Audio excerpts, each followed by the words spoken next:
So, I want to start this new thing where, I'm getting spiritual every single day, and you know what? Each day I'm just gonna go into a law and expand on it the best way that I possibly can, and just, really just start this up from the ground one. And my first one is the law of divine oneness.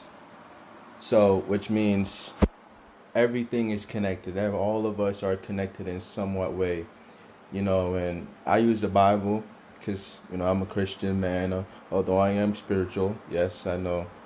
Sometimes you see the spiritual people, we don't believe in a God, or we're all gods, and to a degree, we are, where the divine of oneness, right? Where we're all connected, as in the Bible it says, the Father and I are one.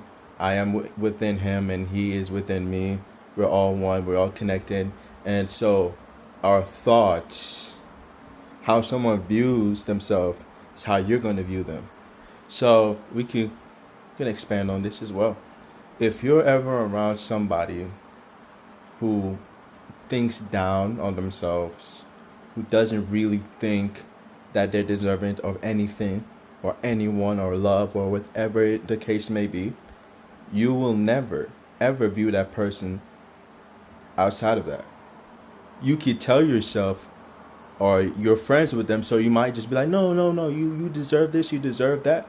But what you will understand and realize is, whenever there's a disagreement, whenever there's an argument, whenever there is something negative happening between you and that person, those thoughts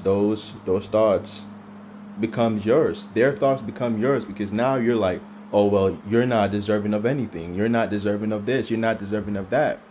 And that's where your true thoughts are, because that's how they view themselves.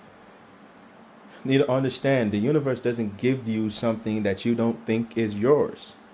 That would be wrong, right? So if you don't think that you're deserving of love, how can the universe, how can God give you someone? How can they give you love if you don't think you deserve it? If you don't think that you own it, right? Pray and act as if you already received it, and it shall be yours. Knock and the door shall be open. So always be thoughtful of your thoughts, and always be mindful, I should say, of your thoughts and your attitude and your action, because again, your outcome, this is how it works, right? Your thoughts affects your action affects your outcome. Not outcome affects your action for no, that's not how it works. So your thoughts. Another thing I want to say is, many people are like, well, why does bad thing always